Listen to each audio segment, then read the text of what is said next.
Hi, my name is Joe Jackson. I'm a journalist, author, interviewer, and broadcaster. I also happen to be a lifelong Elvis fan who, at the age of 9, read his life story in a comic book and decided that if he, as a former truck driver, which is what my dad was, could become what people call the king of pop, then I myself could do or be just about anything, such as, say, a journalist. And as it transpired, it was, and how's this for a savage irony, Elvis's death on August the 16th, 1977 that led to the birth of my career as a journalist. On the morning after he died, I read 7 or so newspaper obituaries for the man, and then phoned the editor of a magazine for which I worked as a photographer, and I said, nothing I've read gets even close to capturing what Elvis's death means to lifelong fans such as myself. May I try to write for our magazine such an article?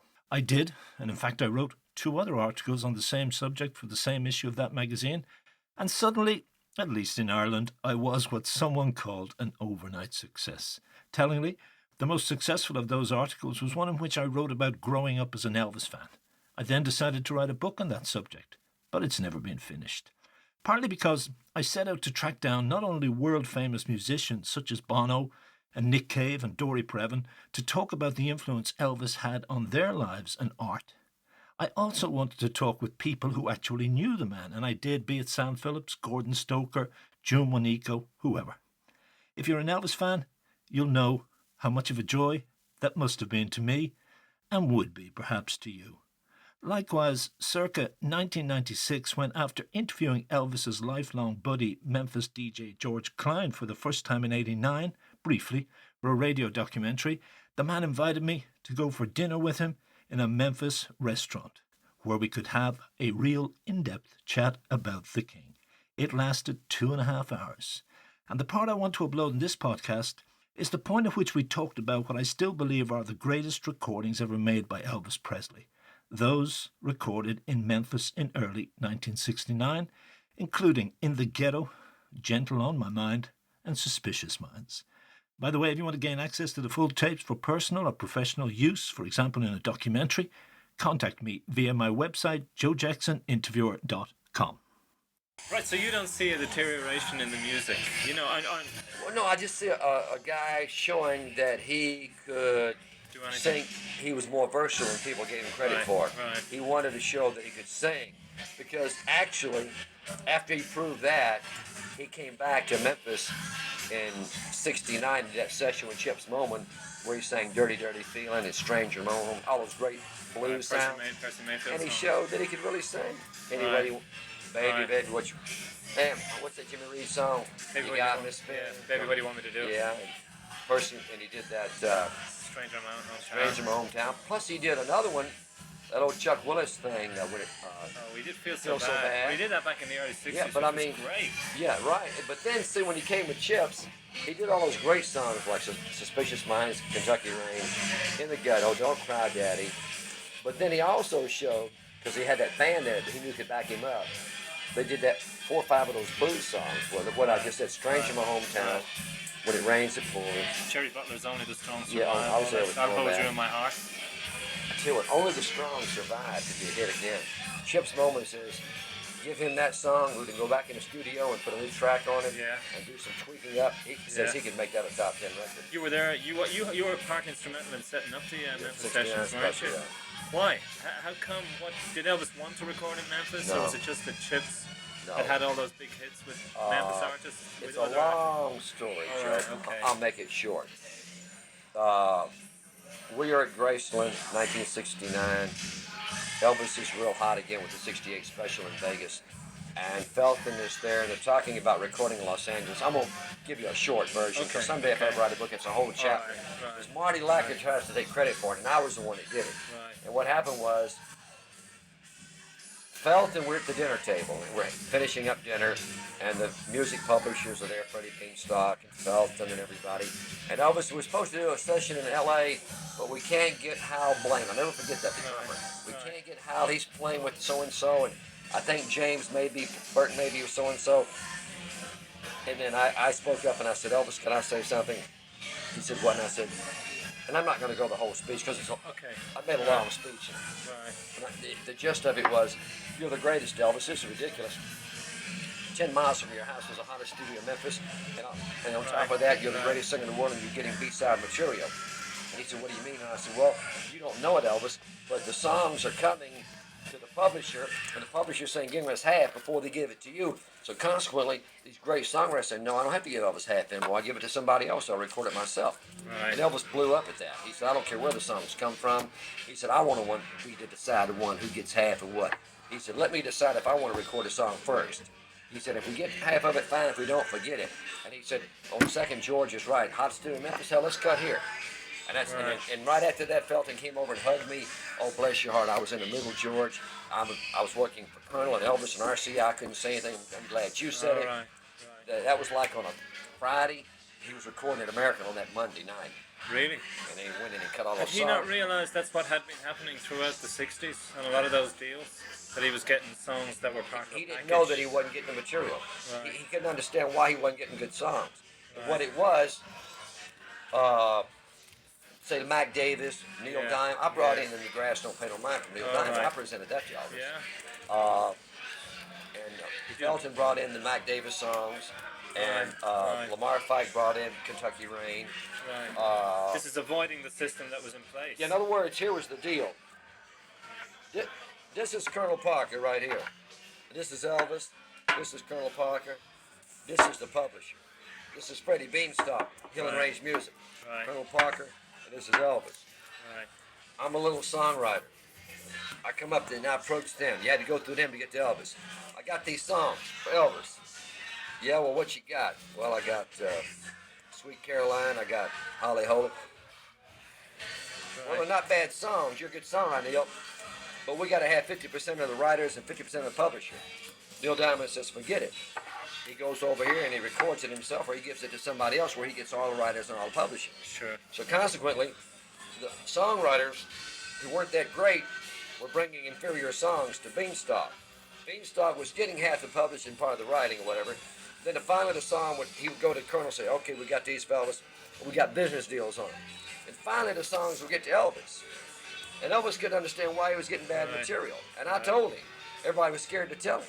Right. I said, it's because, Elvis, Beanstalk is demanding half of the writers and half of the publishers, or all of the publishing, and some of the writers.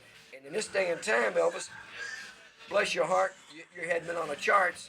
Yeah. And so consequently, the great songwriters are scared to bring songs to Hill and Range, like Love and Feeling, Barry Mann and Cynthia Weil, or Neil Diamond, Right. or the great writers, because Elvis, they don't want to give half all the publishing away.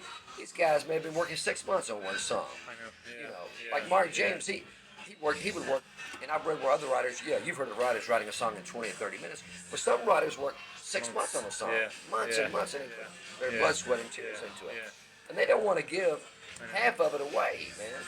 You Sure. know? Yeah. So yeah. Beanstalk was that buffer. He was Right. money hungry, Right. Right. and it was hurting the good songs. The guys couldn't get around to get to Elvis with the songs. See, Right, they had to go right. through them, then through the Colonel. Colonel would say, "Well, how much we got in the song? Well, we got 50%. How much of the writers we got? We got 25. Okay, present it to Elvis. All right. Right. Right. If it had none of it, he said, "Nah, I don't present it to Elvis." So what? I mean, Sam said to me, you know, the Elvis's reaction. I'm not going to put strings on a rock and roll record. Well, I mean, even some of the Atlantic stuff had strings.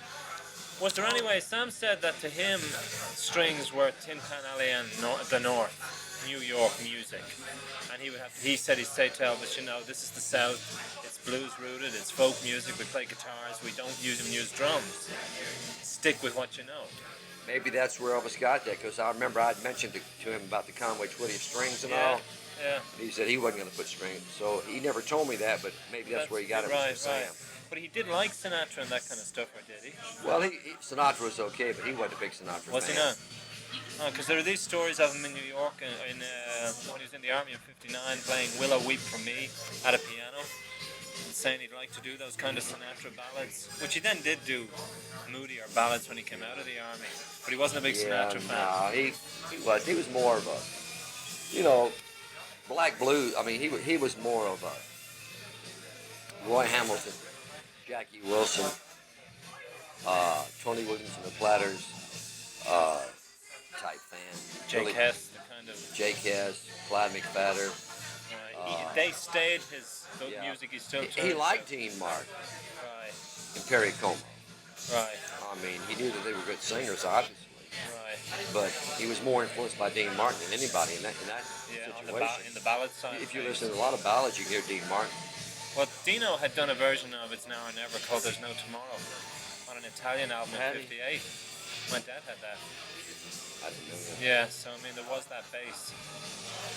I don't know. Elvis told me he heard it in Europe when he was in the Army. Right, right.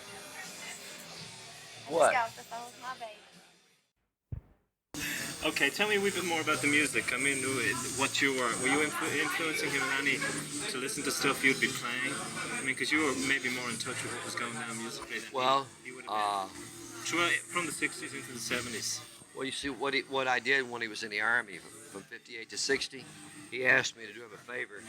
And what I would do, since I had access to all the new records, and they were really about almost a year behind music over in Germany. So I would, every 2 weeks or so, I would box up about 20 or 30 records and mail them to Germany.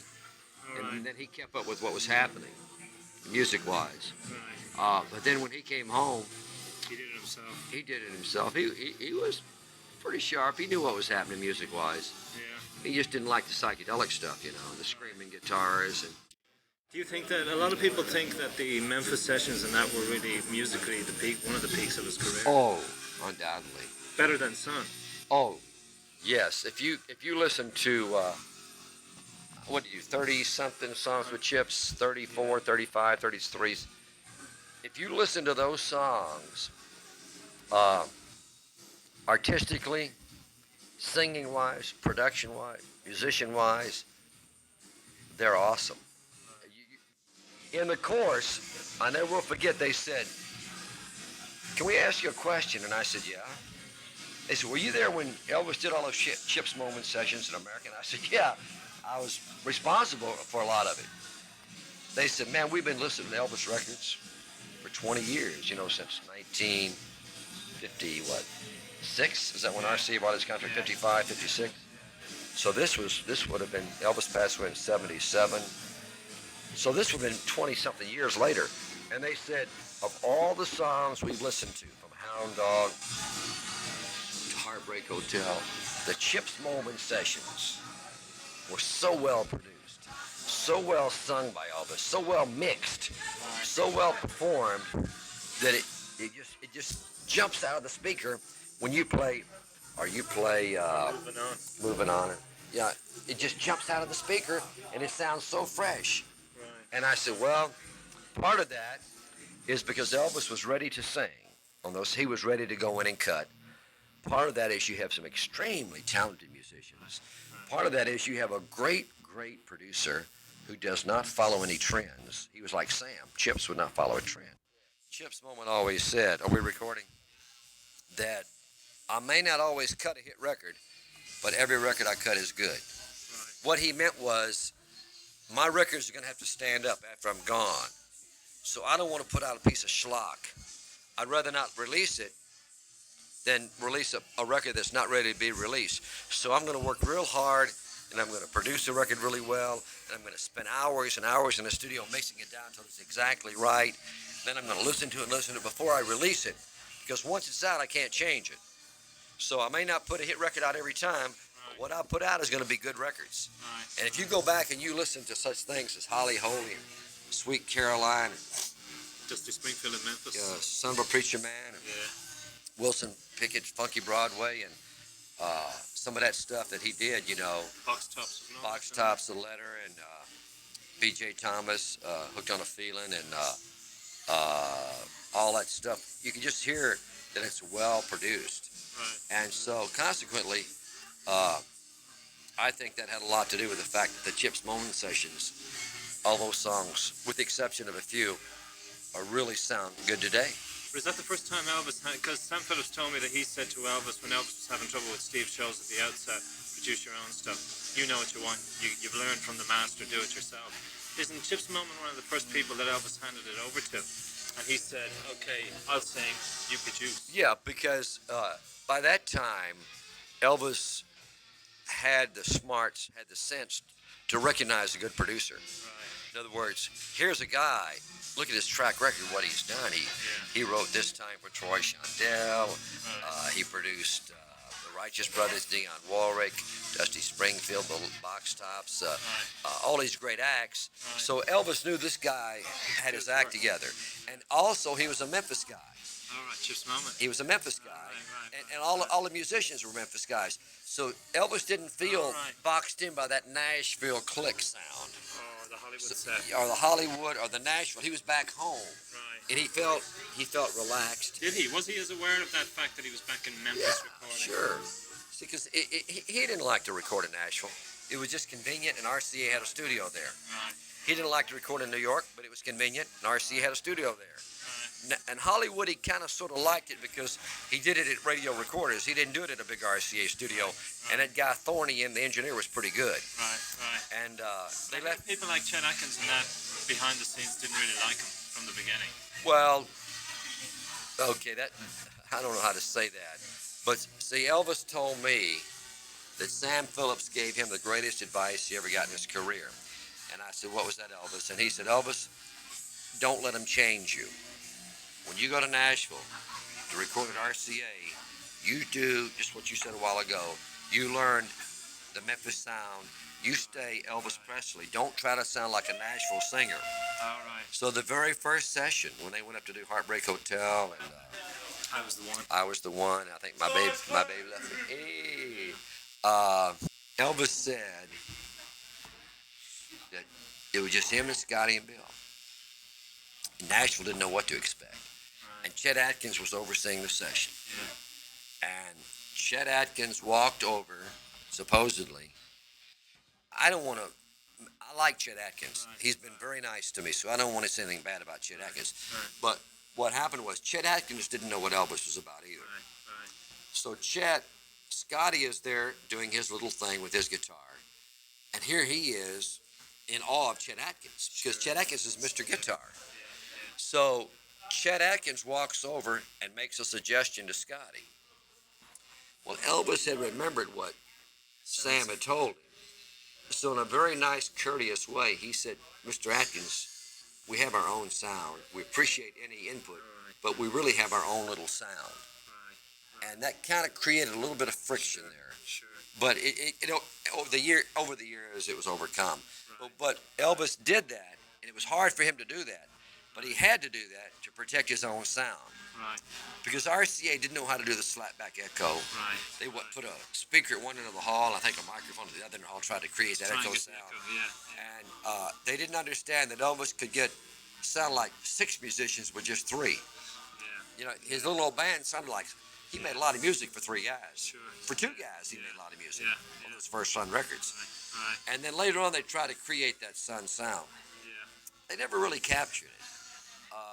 And then when Elvis came back... Did Elvis want the Sun sound again? No, I think he wanted to progress. He wanted to progress a little. He didn't want to stay a little, a little box sound. He wanted to...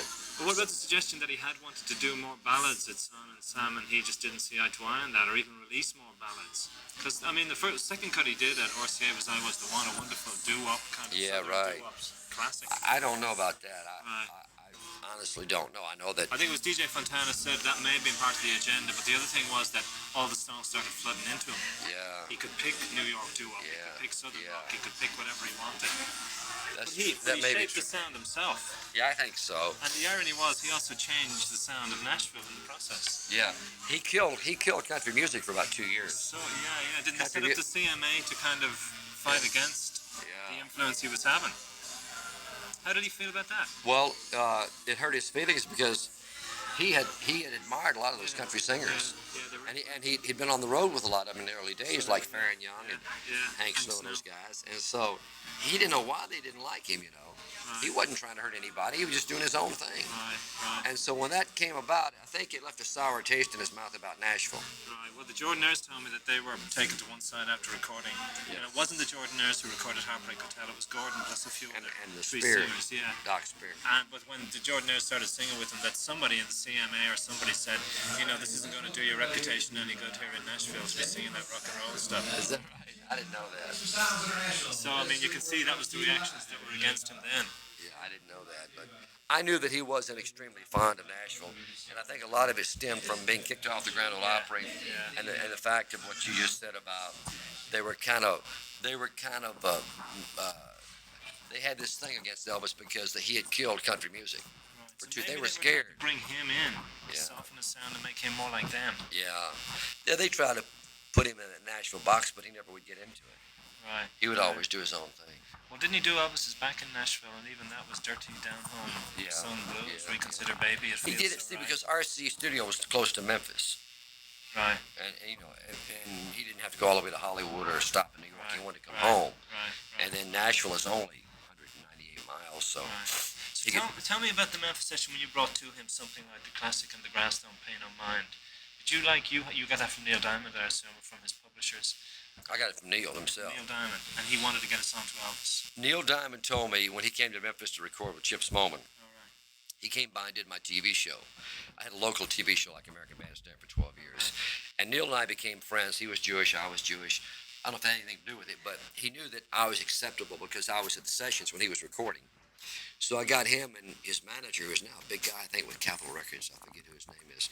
Tommy somebody. And he came by and did my TV show. And he wasn't doing local TV, but he did my show. Right. And in the course of the conversation, Neil is real shy, quiet guy. I met him just there now. He's kind of quiet. Very, very shy. And he insinuated to me that Elvis was one of his idols. Right. And if he could get Elvis to record him his songs, he would just go crazy. So when I opened it up that night at Graceland, and Elvis said the doors are open, I don't care where the songs come from. Oh, right. I immediately went home that next day, and I had Neil's home phone number. Right. And I called him in New York, and I said, Neil. He said, what? And I said, Elvis says the doors are open. If you got it, he said, yeah.